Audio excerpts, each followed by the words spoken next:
Yes, Elsa, look. What's it saying? Oh, bro, it's beautiful. Dude. Oh, she's perfect.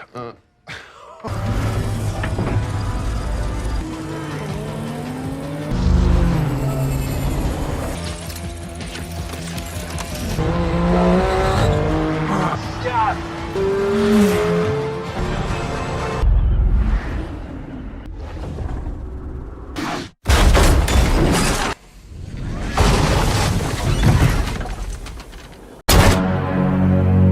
Kita akan membahas alur cerita film yang berjudul Gran Turismo. Film ini berdasarkan kisah nyata seorang pembalap mobil profesional bernama Yann Mardenborough yang memulai karirnya dari sebuah game simulasi balap mobil bernama Gran Turismo. Tanpa berlama-lama lagi, yuk langsung aja kita ke alur ceritanya.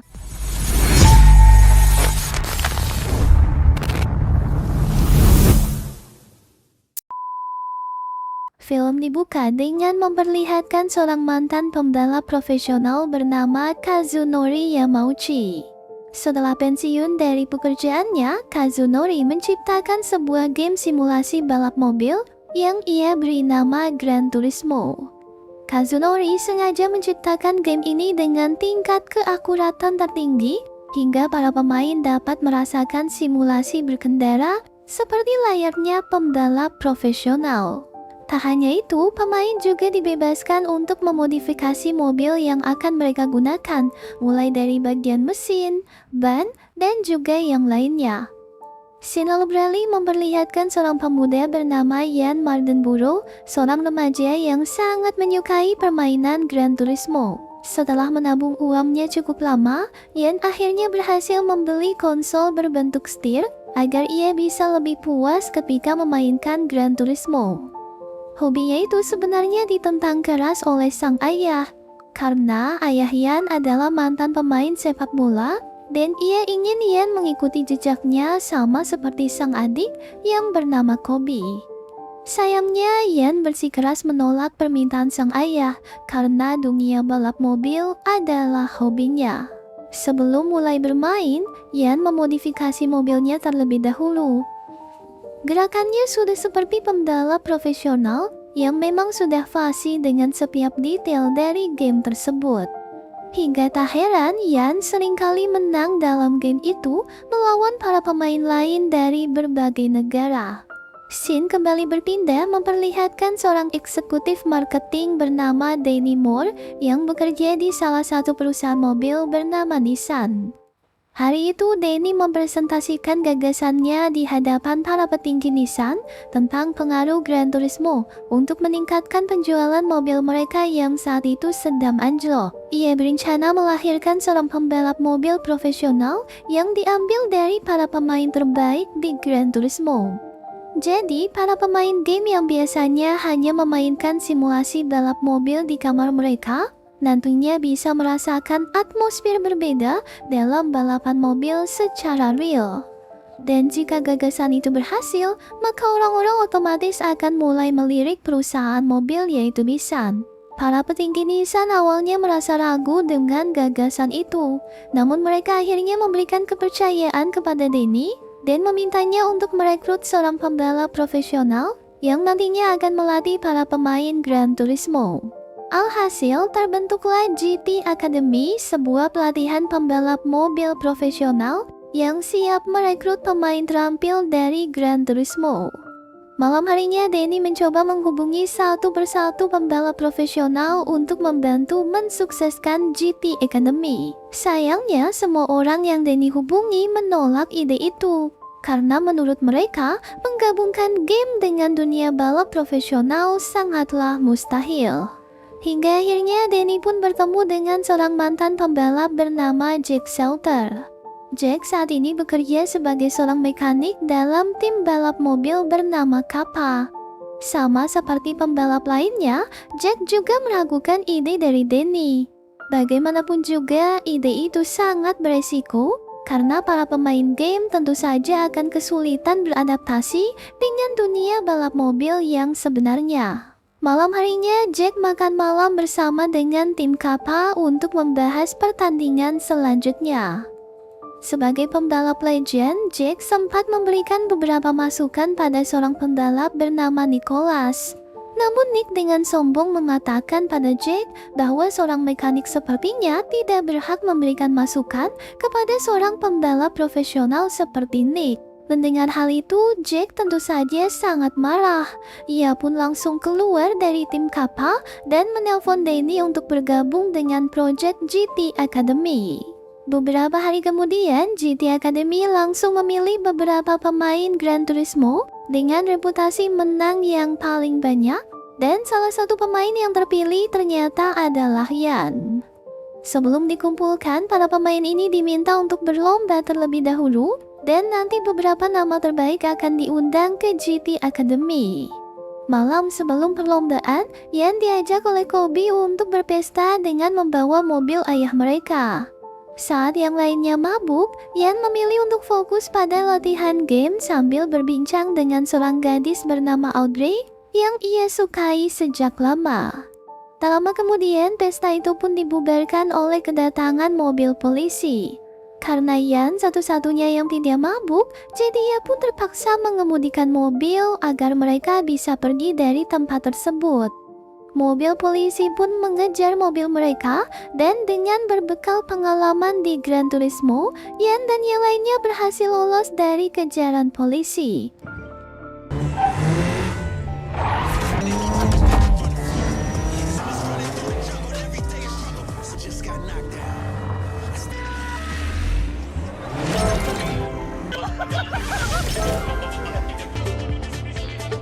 Keesokan harinya, sang ayah membawa Yan ke tempatnya bekerja. Ayahnya berkata, Yan nantinya akan berakhir menjadi pekerja seperti ini jika ia tidak mulai berlatih sepak bola. Yan tetap saja tidak mau mendengarkan sang ayah dan bergegas pergi untuk perlombaan Gran Turismo. Singkat cerita, perlombaan Gran Turismo pun akhirnya dimulai. Seperti biasa, dengan kemampuannya, Yan berhasil mendapatkan tempat pertama di perlombaan itu dan resmi bergabung dengan GT Academy. Come on, Yan! Now. Come on, Yan. That's it. There he is.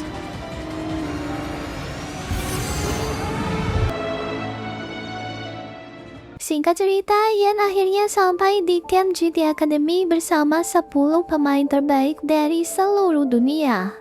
Di sana, Jack dan Danny melatih para pemain agar bisa menjadi pembalap profesional. Tentu saja, sebelum proses latihan dimulai, para pemain dibebaskan memilih apakah akan tetap melanjutkan proses pelatihan atau tidak. Karena seperti yang kita tahu, dunia balap mobil sungguhan akan sangat berbeda dengan yang ada di game, di mana dalam prosesnya mereka bisa saja terluka, bahkan juga meninggal dunia. Setelah semua pemain setuju, proses pelatihan pun akhirnya dimulai. Di hari pertama, para pemain langsung merasakan sensasi balapan secara langsung dengan pendampingan dari Jack. Yan yang sangat jarang menyetir mobil merasa sangat gugup menjalani pelatihan itu. Apalagi kali ini ia harus mengemudikan mobil balap. Alhasil beberapa pemain pun banyak melakukan kesalahan. Setelah berlatih mengemudi, para pemain menjalani sesi latihan-latihan selanjutnya, mulai dari menahan refleks suhu panas, olahraga yang cukup berat, hingga latihan interview di depan kamera. Dalam setiap proses latihan, para pemain yang dianggap gagal akan langsung dieliminasi hingga menyisakan 5 pemain terbaik. Dalam salah satu sesi latihan, Yan berduel melawan salah satu pemain terbaik bernama Matty. Kini posisi Yan cukup terancam karena namanya berada di urutan terbawah, yang artinya jika Yan gagal dari latihan ini, maka ia akan tereliminasi. Dalam sesi balapan, Yan nyatanya kalah melawan Matty, namun ia mengklaim bahwa rem mobilnya telah licin. Jack yang berada di dalam mobil bersama Yan mengatakan bahwa itu hanyalah alasan yang ia buat, karena sebenarnya ia terlalu panik dan ketakutan ketika akan menyalip. Tak disangka perkataan Yan dibenarkan oleh para analis, karena mobil yang ia bawa remnya memang sudah blong dan juga licin. Alhasil Yan pun terselamatkan dan terpilih menjadi kandidat 5 pemain terbaik. Tibalah kita di penghujung latihan GT Academy. Dan untuk tes terakhir, kelima pemain terbaik akan balapan mobil tanpa pendamping. Siapapun yang nantinya keluar sebagai juara, maka akan diikutsertakan dalam balap mobil profesional yang akan mewakili Nissan. Dengan semua pengalaman dan latihan yang didapatkan, Yan membuktikan kemampuannya pada balapan kali ini. Ia yang awalnya berada di posisi terakhir, kini menyusul ke posisi yang kedua. Terjadi ketegangan hebat antara Yan dan Matty dengan jarak yang sangat tipis. Hingga akhirnya di garis final, semua orang kebingungan tentang siapa yang menduduki peringkat pertama.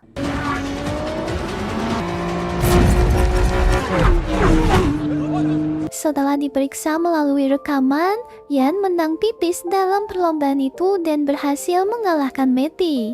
Namun Danny menegaskan kalau mereka harus memilih Matty sebagai wakil Nissan karena ia dinilai memiliki kelayakan komersial yang jauh lebih baik daripada Yan. Kendati demikian, Jack tidak setuju dengan Danny dan ia pun menetapkan Yan sebagai pembalap mobil yang akan mewakili Nissan. Kemenangan itu tentu saja membuat Yan sangatlah bahagia. Ia pun langsung menelpon ibunya dan tidak sabar ingin memberitahukan sang ayah karena ia akan membuktikan kalau ia bisa mewujudkan impiannya sebagai pembalap profesional walaupun semua itu hanyalah berawal dari sebuah game. Sebagai pemenang, Yan mewakili Nissan ke sebuah balapan mobil profesional pertamanya yang akan diadakan di Austria. Di tengah perjalanan, Jack memberitahu Yan bahwa akan ada 6 perlombaan balap mobil. Dan di salah satu balapan, Yan harus menempati minimal posisi keempat untuk bisa mendapatkan lisensi pembalap agar nantinya bisa dikontrak oleh Nissan. Singkat cerita, perlombaan balap mobil perdana bagi Yan akhirnya tiba. Dalam perlombaan itu, Yan dipertemukan dengan Nicholas, seorang pembalap yang sebelumnya pernah merendahkan Jack. Siapa sangka sebagai seorang pemula, Yan cukup baik dibandingkan pembalap yang lain hingga berhasil menduduki peringkat keempat saat di lap terakhir. Nick yang ada di belakang Yan tidak terima dikalahkan oleh seorang pemula, sehingga ia pun sengaja menabrak bodi belakang mobil Yan. Hingga akhirnya mobil Yan pun berputar dan menempati posisi terakhir. Jack mencoba menghibur Yan dan mengatakan bahwa ia sudah cukup baik dalam perlombaan pertama. Masih ada 5 perlombaan lainnya yang harus ia ikuti sehingga saat ini ia tidak boleh menyerah. Satu persatu perlombaan terus dijalani, namun sampai di 2 pertandingan terakhir, Yan masih belum bisa mendapatkan posisi keempat. Hingga tibalah akhirnya kita di perlombaan terakhir yang diadakan di Dubai. Perlombaan kali ini adalah kesempatan terakhir untuk Yan, di mana jika ia tidak menempati posisi minimal keempat, maka ia tidak akan mendapatkan lisensi sebagai pembalap untuk bisa dikontrak oleh Nissan. Perlombaan pun akhirnya dimulai, karena ini adalah kesempatan terakhirnya, Yan terlihat lebih serius daripada perlombaan-perlombaan sebelumnya. Lagi dan lagi dalam perlombaan itu, Yan harus berhadapan dengan Nick yang terus saja memojokkannya. Untung saja kali ini Yan berhasil lolos dari serangan Nick, dan akibatnya Nick mengalami kecelakaan dan tidak bisa melanjutkan perlombaan.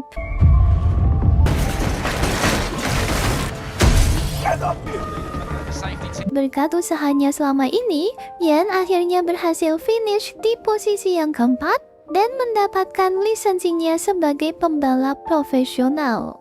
Setelah keberhasilannya itu, Yan berterima kasih kepada Jack karena telah melatihnya sebagai pembalap profesional. Yan kemudian melakukan perjalanan ke Tokyo bersama Danny dan Jack untuk menandatangani kontraknya dengan Nissan. Setelah menandatangani kontrak, Yan mendapatkan bonus dan menggunakan bonusnya itu untuk menerbangkan Audrey ke Tokyo. Dan selama waktu itulah mereka pun menjadi semakin dekat dan memulai hubungan yang lebih serius. Sebulan setelah penandatanganan kontrak, Yan kembali mengikuti perlombaan balap mobil yang diadakan di Jerman. Di perlombaan kali ini, Yan terlihat jauh lebih siap karena sekarang ia sudah resmi menjadi pembalap profesional. Yan memulai balapan dengan sangat baik dan mempertahankan posisi yang cukup tinggi. Namun, ia tidak menyadari adanya tanjakan di lintasan hingga ia pun mengalami kecelakaan serius.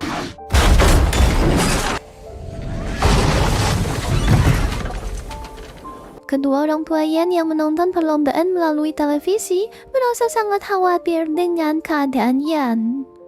Yan langsung diterbangkan ke pusat medis dan diberitahu saat berada di rumah sakit bahwa ada seorang penonton yang tewas akibat kecelakaan tersebut. Hal itu pun membuat Yan sangat ketakutan dan akhirnya trauma. Enggan untuk kembali ke balapan dan menyalahkan dirinya sendiri atas kematian penonton, Jack membawa Yan kembali ke lokasi perlombaan. Di sana, Jack bercerita bahwa ia pensiun dari dunia balapan karena terlibat dalam kecelakaan fatal yang menyebabkan sesama pembalap meninggal dunia. Jack pun meminta Yan untuk tidak menyerah seperti dirinya karena masa depan Yan sebagai pembalap baru saja dimulai. Penyelidikan pun menyatakan bahwa Yan tidak bersalah atas kecelakaan tersebut. Namun hal itu berimbas pada lisensi Yan yang terancam, serta ada banyak sponsor yang membatalkan kerjasama dengan pihak Nissan. Alhasil, Jack pun mendaftarkan Yan mengikuti perlombaan di Prancis, dan dalam perlombaan kali ini, Yan harus mendapatkan peringkat 1, 2, atau 3 untuk membuktikan kelayakannya sebagai pembalap profesional. Selain Yan, Danny juga merekrut Matty dan juga Antonio yang sebelumnya merupakan peserta GT Academy untuk membentuk tim bersama Yan dalam perlombaan nanti. Singkat cerita, hari perlombaan akhirnya tiba. Di hari perlombaan itu, keluarga dan teman-teman Yan datang untuk menonton secara langsung.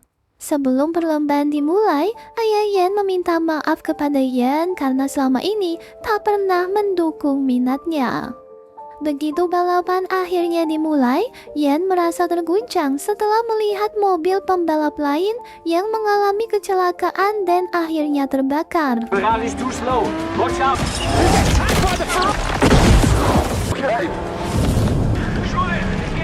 Jack kemudian berusaha menenangkan Yan dan membuatnya sadar. Karena balapan ini berlangsung 24 jam, maka Yan, Matty, dan Antonio membagi tugas dengan bergantian setiap 3 jam sekali. Baik Yan, Matty, dan Antonio sama-sama menyelesaikan tugas mereka tanpa masalah sedikit pun. Lalu setelah 9 jam, kini giliran Yan. Dan sayangnya saat itu keadaan malam dengan cuaca yang tidak mendukung. Hal itu tentu saja cukup menyulitkan Yan, namun untungnya ia berhasil melewatinya dengan baik. 19 jam pun berlalu sampai saat ini Nissan berhasil mengamankan posisi yang keempat. Namun tiba-tiba Antonio mengalami kram sehingga Yan harus menyelesaikan waktu yang masih tersisa sendirian. Tiba-tiba saja roda mobil terlepas di area pit sehingga posisi Yan mulai tertinggal oleh beberapa mobil yang lain. Meskipun begitu, Yan tidak menyerah begitu saja. Follow that line. So high. Ia kembali menunjukkan kemampuannya dan berhasil mendapatkan kembali posisinya, dan ia bahkan berhasil memecahkan rekor putaran dalam kompetisi. Di lap terakhir, Yan kembali berduel dengan Nicholas. Siapa sangka setiap usaha dan perjuangan Yan akhirnya terbayarkan ketika ia berhasil unggul tipis dibandingkan dengan Nicholas.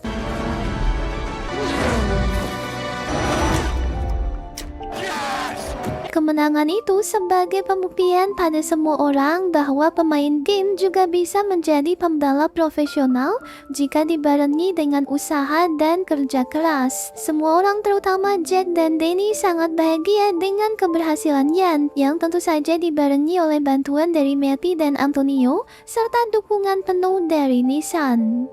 Dan akhirnya, tim Nissan pun mendapatkan posisi ketiga di podium. Dalam epilog, wajah Yan yang asli pun ditunjukkan, di mana saat ini Yan telah berkompetisi di lebih dari 200 balapan, dan ternyata ia pun berperan sebagai pemeran pengganti dalam film ini. Dan film pun akhirnya selesai.